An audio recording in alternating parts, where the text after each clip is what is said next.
My girlfriend told me. I need some space. Please don't reach out for a bit. Next thing I know, she's posting beach pics with her ex.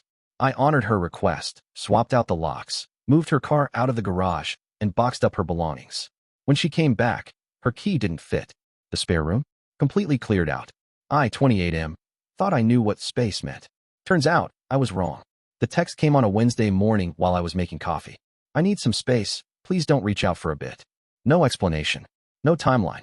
Just that. I stared at the message for a solid 5 minutes, steam rising from my untouched mug. We'd been together for 2 years, living together for 8 months. Things had been good, or so I thought. Sure, we'd had a few arguments lately about her staying out late with friends, but nothing that seemed relationship ending. I respected her request. Didn't call, didn't text. Even when my finger hovered over her contact dozens of times that first week, I pulled back. Space meant space, right? Then came Friday night. I was scrolling through Instagram, mindlessly watching stories, when her face popped up. Beach. Sunset. Cocktail in hand. She looked radiant, laughing at something off camera. The next story made my blood freeze. Same beach. Same sunset. But now there was an arm around her waist. A familiar arm with a distinctive scar from a motorcycle accident. Her ex. The one she'd sworn was just a friend when he started liking all her photos 6 months ago. I screenshot everything before the stories disappeared. My hands were shaking. The betrayal hit like a freight train. Space wasn't about figuring herself out or dealing with stress. It was about clearing the runway for him. While I was respecting her wishes, playing the understanding boyfriend, she was playing house with the guy she'd supposedly gotten over. I sat in my living room. Our living room, surrounded by her things. Her books on the coffee table. Her jacket draped over the chair. Her favorite mug in the sink. Evidence of a life we'd built together, now feeling like a lie. That's when the anger kicked in. Saturday morning, I drove to Home Depot. New locks. Top-of-the-line deadbolt and handle set. The kind that takes actual effort to break. I spent the afternoon installing them. Each turn of the screwdriver feeling like reclaiming my space. Her car was next.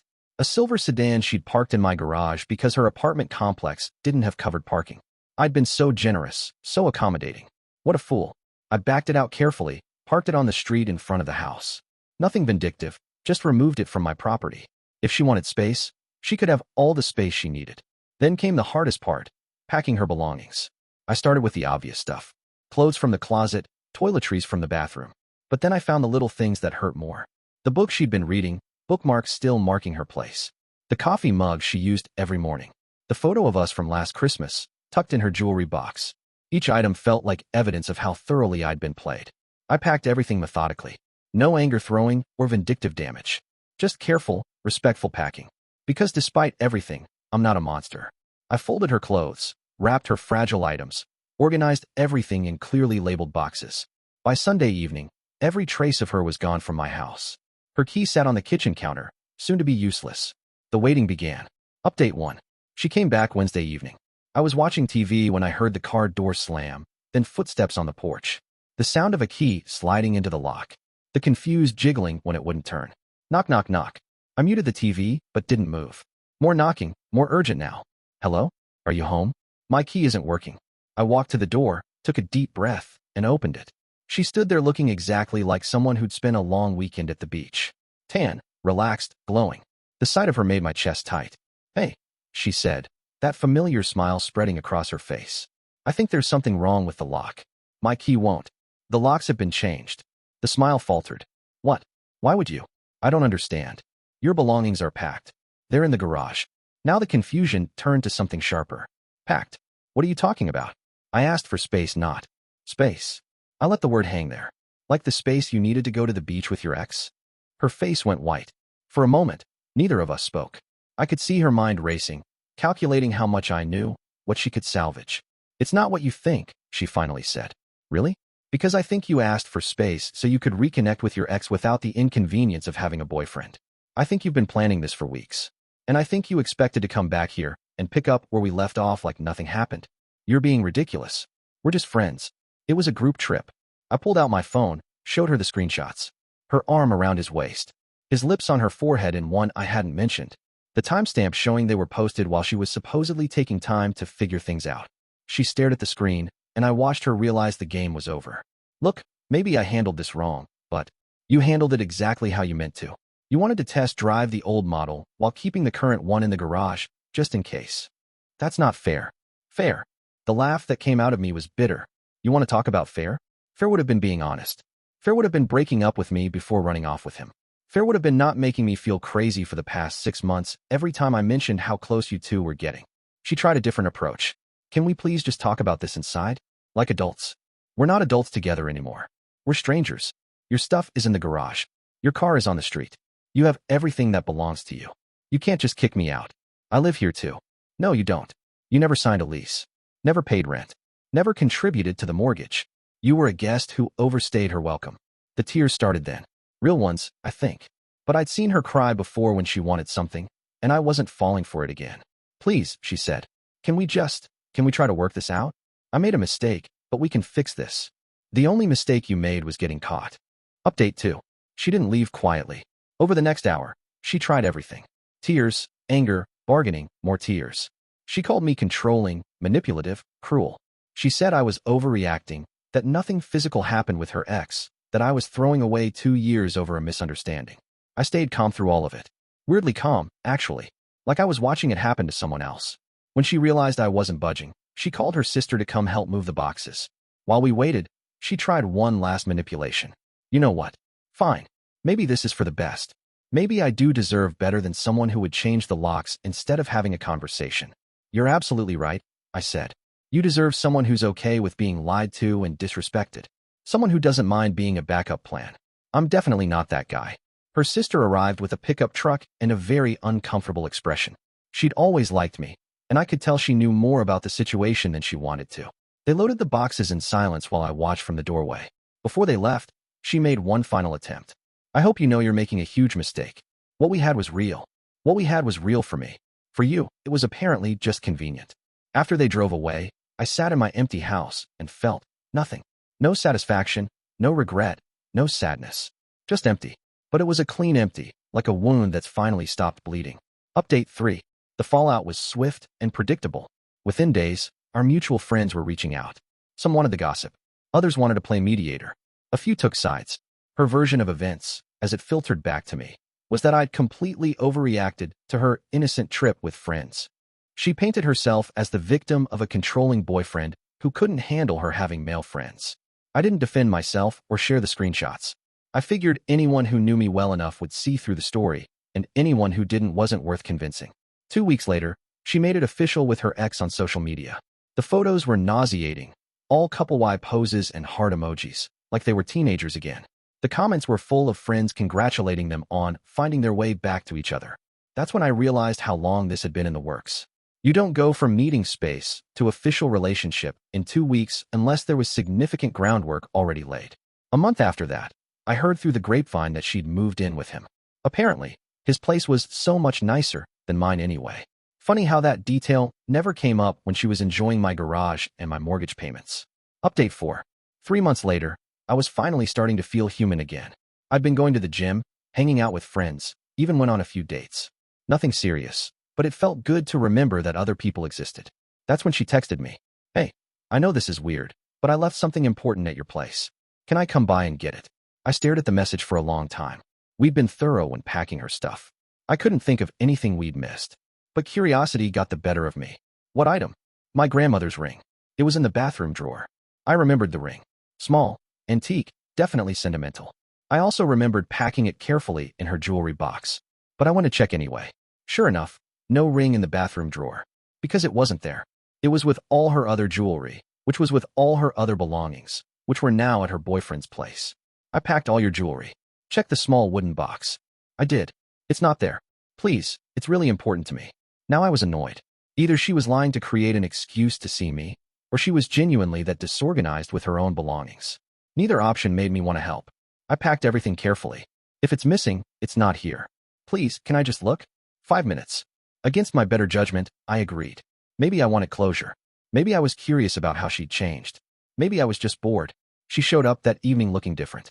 Thinner, tired, less of that glow she'd had when she came back from the beach. She was polite, almost formal, as I led her into the house. It would be in the master bathroom, she said, in the little drawer by the sink. I followed her upstairs, watching as she went through the motions of searching a drawer I knew was empty. After a few minutes, she sat on the edge of the bathtub and started crying. It's not here, she said. Because I packed it with everything else. No, you don't understand. It's gone. He sold it. The words hung in the air like smoke. I felt my stomach drop. What? My grandmother's ring. He sold it. Said we needed the money for rent. She looked up at me with red, swollen eyes. I lied about it being here. I needed to tell someone who would understand what it meant to me. I sat down on the bathroom floor, trying to process this. He sold your grandmother's ring? Along with some other jewelry. Said it was just sitting there not being used. She wiped her nose with her sleeve. I didn't even know until I went looking for it last week. Jesus. I'm sorry. We sat in silence for a while. My bathroom, where she used to get ready every morning, where we'd talked and laughed and planned our days. Now she was crying on my floor about the man she'd left me for. It's not working out, she said quietly. With him. It's not what I thought it would be. I could see where this was heading, and I needed to stop it before it got there. I'm sorry you're going through this, I said. But you made your choice. I know I did. And I know I hurt you. But I was confused and scared, and I thought maybe if I could just see what it would be like with him. You thought you could have your cake and eat it too. She nodded, tears flowing freely now. I was stupid. So stupid. What we had was good, and I threw it away for this. What we had was good for you because you knew I'd always be there. You knew I'd wait and forgive and make excuses for you. That's not love. That's convenience. That's not true, isn't it? When did you ever choose me? Really choose me? When did you ever sacrifice something you wanted for the sake of our relationship? She opened her mouth to answer, then closed it. We both knew the answer. I should go, she said finally. Yeah, you should. I walked her to the door, and she paused on the threshold. For what it's worth, I really did love you. I believe you, I said. But you love the idea of having options more. After she left, I poured myself a drink and sat in my living room. My living room, with my furniture, my books, my life. Clean and uncluttered and mine. I felt bad about the ring. That was genuinely awful, and I wouldn't wish that kind of betrayal on anyone. But I also felt something else, relief. Relief that I trusted my instincts. Relief that I'd acted decisively instead of letting myself be slowly bled dry by someone who saw me as a safety net. Update 5. 6 months later, I ran into her sister at the grocery store. We'd always gotten along, and she looked genuinely happy to see me. How are you doing? She asked. You look good. Thanks. I'm doing well. How's everyone? She hesitated, then said, she's back home with our parents. The thing with her ex didn't work out. I heard. I'm sorry it's been rough. Are you, though? She gave me a knowing look. Because honestly, I think you dodged a bullet. She's been doing this same pattern since high school. Gets bored, finds someone new, burns everything down, then acts surprised when it doesn't work out. This was news to me. Really? Oh yeah. You lasted longer than most, actually. I think she really did care about you. But she's got this thing where she can't just be happy with what she has. Always looking for something better, something more exciting. Well, I hope she figures it out. Me too. But I'm glad you didn't wait around for her to grow up. You deserve better than being someone's backup plan. As I drove home, I thought about that conversation. About patterns and choices and the stories we tell ourselves about love. I'd spent months wondering if I'd been too harsh, too quick to cut her off. But hearing her sister confirm what I'd suspected made me feel vindicated. I'd been right to change those locks. Right to pack her things. Right to refuse to be her safety net while she explored other options. The house felt different now. Not empty, full. Full of possibility. Full of peace. Full of the quiet satisfaction that comes from knowing your own worth. My phone buzzed with a text from a woman I'd been seeing for the past month. Nothing serious yet, but promising. Someone who chose to be there, who didn't need space to figure out if she wanted me. Dinner tomorrow, the text read. I typed back, absolutely. And for the first time in a long time, I meant it. Final update. A year later, I was in a committed relationship with someone who understood that love isn't about keeping your options open. It's about closing them. Someone who, when she said she needed space, meant 20 minutes to finish a work call, not a weekend with her ex. I never heard from my ex again directly, though the social media algorithm occasionally showed me glimpses of her life. Single again, then dating someone new, then single again. The pattern her sister had described, playing out in real time. I felt sorry for her, in a distant way. Sorry that she'd never learned to appreciate what she had while she had it. Sorry that she'd traded something real for something shiny and temporary. But mostly, I felt grateful. Grateful that she'd shown me who she was before I wasted more years waiting for her to become someone else. Grateful that I'd had the strength to walk away instead of accepting crumbs. The locks on my door had been changed again since then, upgraded to smart locks that I could control from my phone. But more importantly, I'd changed the locks on my heart. I'd learned the difference between being open to love and being a doormat for it. And that, I realized, was the real victory. Not the revenge, not the satisfaction of being right, but the growth that came from refusing to accept less than I deserved. Sometimes the best thing you can do for someone is let them go. And sometimes, the best thing you can do for yourself is change the locks.